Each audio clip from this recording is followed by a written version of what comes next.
शेती माझी प्रयोगशाळा या यूट्यूब चॅनलमध्ये मी आपलं स्वागत करतो. या चॅनलवर आपण नवीन असाल तर या चॅनलला सबस्क्राईब करा. या चॅनलचे नवनवीन व्हिडिओ पाहण्यासाठी बेल आयकॉन नक्की दाबा. आपणास व्हिडिओ आवडल्यास लाईक आणि शेअर अवश्य करा. नमस्कार, मी डॉक्टर मच्छिंद्र बांगर महाराष्ट्रातील हवामान परिस्थिती संदर्भात ताजा अंदाज व्यक्त करणार आहे. आपण बघतो की महाराष्ट्रामध्ये विरळ स्वरूपात पावसाचा अंदाज आज देण्यात आलेला होता आणि त्यामध्ये थोडं नाशिक, धुळे, नंदुरबार आणि जळगाव जिल्ह्यामध्ये गारपिटीसह वादळी पाऊस झाल्याची माहिती शेतकऱ्यांनी कळवली आहे. तसा अपेक्षेप्रमाणे फार प्रभाव जरी निर्माण झाला नसला तरी नंदुरबार, धुळे, जळगावच्या काही भागामध्ये आणि नाशिक जिल्ह्यामध्येही पावसास अनुकूल परिस्थिती निर्माण झालेली होती अतिशय विरळ स्वरूपामध्ये. आणि आता सध्या नागपूर, भंडारा, गोंदिया आणि चंद्रपूर, गडचिरोलीच्या काही भागात, वर्धा आणि यवतमाळच्याही काही भागात आता पावसास अनुकूल परिस्थिती निर्माण झालेली आहे. स्कायमेटने आज महाराष्ट्रात पावसाचा अंदाज दिला होता, मात्र त्या प्रमाणात वातावरण तयार झालेलं नसलं तरी धुळे, नंदुरबार, जळगाव आणि नाशिक आणि आता उशिरा थोडं पूर्व विदर्भात वातावरण तयार होण्याची शक्यता आहे. आपण बघतो की उद्या 28 तारखेला मराठवाड्याच्या उत्तरेकडील भागात आणि विदर्भामध्ये संपूर्णतः पावसाचं वातावरण तयार होण्याचा अंदाज देण्यात आलेला आहे. त्या पार्श्वभूमीवर हवामानात काय बदल होतोय ते आपण इतर मॉडेलच्या आधारेही बघणार आहोत. 29 तारखेला मात्र विदर्भात थोडंफार ढगाळ परिस्थिती राहू शकते, विशेष प्रभाव असणार नाही. 28 तारखेचा अंदाज महाराष्ट्रातील तयार होतोय. सोलापूर, लातूर, धाराशिव, बीड, अहिल्यानगर, पुणे पूर्व, सातारा पूर्व, जालना, वाशिम, हिंगोलीचा पश्चिमी भाग आणि बुलढाणा, अकोल्यामध्ये पावसाचा अंदाज कायम आहे. 29 तारखेला देखील महाराष्ट्रामध्ये बऱ्याच ठिकाणी ढगाळ परिस्थिती राहील असा प्राथमिक अंदाज आहे. 30 तारखेला हे वातावरण संपेल आणि महाराष्ट्रामध्ये पुन्हा एकदा हळूवार थंडीला सुरुवात होईल. भविष्यामध्ये ECMWF मॉडेलच्या अंदाजानुसार अरबी समुद्रात तयार झालेल्या वातावरणाचा परिणाम महाराष्ट्रावर होण्याची शक्यता आहे. साधारण एक कमी दाबाचं क्षेत्र अरबी समुद्रात 6 तारखेला तयार होईल असा अंदाज आहे. 7 तारखेला त्याचा हलका प्रभाव गोवा आणि रत्नागिरी, सिंधुदुर्ग, सोलापूरच्या काही भागात पडण्याची शक्यता आहे. आपण 8 तारखेलाही बघतो की महाराष्ट्रामध्ये याचा प्रवेश गोव्यापासून होण्याची शक्यता आहे. म्हणजे कोल्हापूर, सिंधुदुर्ग, सोलापूर, लातूर आणि नांदेडच्या काही भागात पावसाळी वातावरणाचा अंदाज दिला जातोय. 9 तारखेला याचा प्रभाव कमी होईल, परंतु महाराष्ट्रात वातावरण दाखवलं जात आहे. 10 तारखेला मात्र याचा प्रभाव संपेल असा प्राथमिक अंदाज आहे. या अंदाजात बदल होऊ शकतो.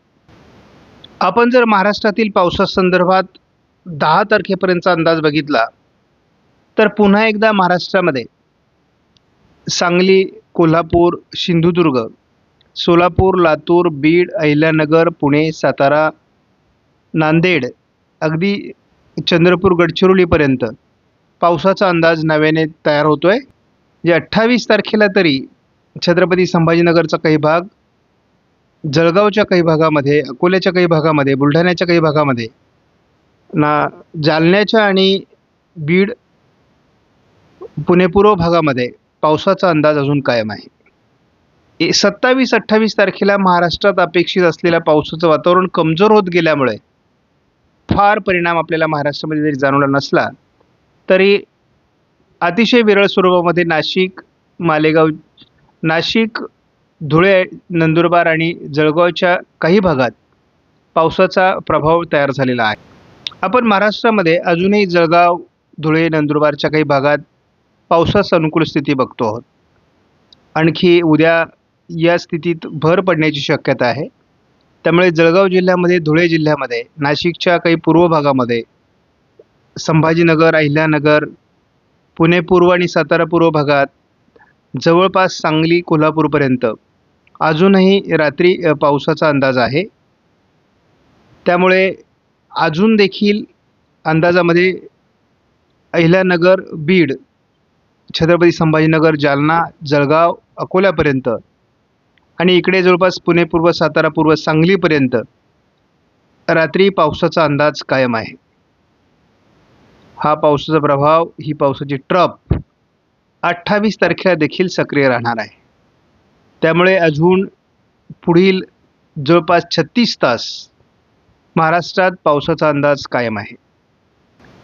महाराष्ट्रात जवळपास 5 तारखेपर्यंत उघडीप राहण्याची शक्यता आहे.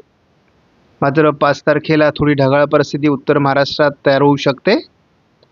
अरबी समुद्रात एक कमी दाबाचं क्षेत्र विकसित होत असल्यामुळे याचा प्रभाव महाराष्ट्रावर हलक्या स्वरूपात पडण्याची शक्यता 6 तारखेला आहे. आपण बघतो 6 तारखेला मोठी ढगाळ परिस्थिती निर्माण होणार आहे आणि याच ढगाळ परिस्थितीचा प्रभाव 7 तारखेला देखील महाराष्ट्राच्या बऱ्याच भागात पडणार आहे. प्रत्यक्ष पावसाचा प्रभाव महाराष्ट्रामध्ये 7 तारखेला सांगली, सातारा, पुणे, सोलापूर, सिंधुदुर्ग, लातूर या भागात वाढत जाणार आहे. मेघगर्जनेसह विजांच्या कडकडासह पावसाचं वातावरण या विभागात असणार आहे. 8 तारखेला देखील हे वातावरण महाराष्ट्रात दक्षिणेला राहण्याची शक्यता आहे. याचा परिणाम जवळपास अहिल्यानगर, बीड, परभणी, नांदेड,